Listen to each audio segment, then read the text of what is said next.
Dan kini tidak ada makanan, tidak ada minuman, dan tidak ada tempat tinggal bagiku.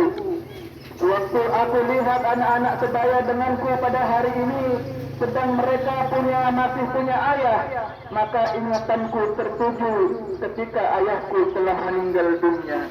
Itulah yang menyebabkan aku menangis, wahai pria. Kemudian Rasulullah Sallallahu Alaihi Wasallam memegang tangan anak kecil tersebut, seraya Nabi Muhammad Sallallahu Alaihi Wasallam mengatakan, hai anak kecil, sukakah jika aku sebagai ayahmu, Aisyah sebagai ibumu, Ali sebagai pamanmu, Hasan dan Husain sebagai saudaramu, dan Fatimah Zahra sebagai saudari wanitamu. Maka ia pun baru tahu bahawa pria yang di hadapannya adalah Nabi besar Muhammad Sallallahu Alaihi Wasallam. Jawabnya, kenapa tidak ya Rasulullah?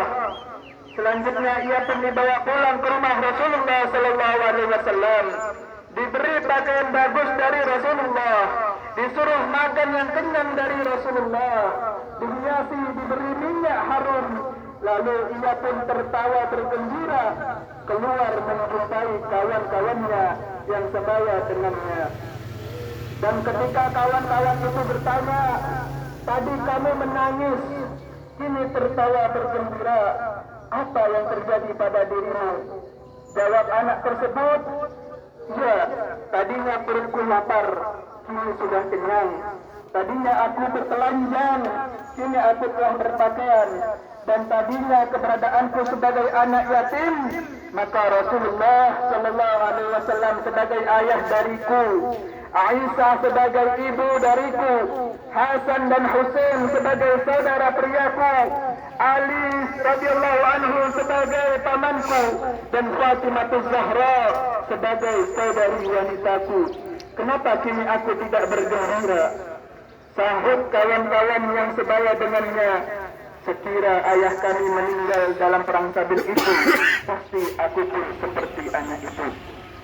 Al-Kisah setelah Rasulullah Sallallahu Alaihi Wasallam wafat, anak kecil itu pun keluar merasa sangat sedih sehingga menaburkan pasir kepala di atas kepalanya. Ia minta bantuan, sahutnya, ini keberadaanku seperti semula, menjadi anak yatim piatu kembali. Akhirnya ia ditampung oleh sahabat Rasulullah Sallallahu Alaihi Wasallam yang mulia, yaitu sahabat Abu Bakar Siddiq radhiyallahu anhu. Saudara-saudara kaum muslimin wal muslimat rahimakumullah, di antara kenikmatan yang harus kita pertanggungjawabkan selaku amanat dari Allah Sallallahu Alaihi Wasallam ialah harta benda.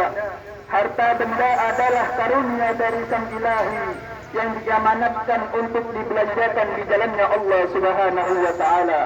Menyempurnakan amanat-amanat harta berarti menggunakan harta itu sesuai aturan-aturan yang dikehendaki oleh yang memberi amanat.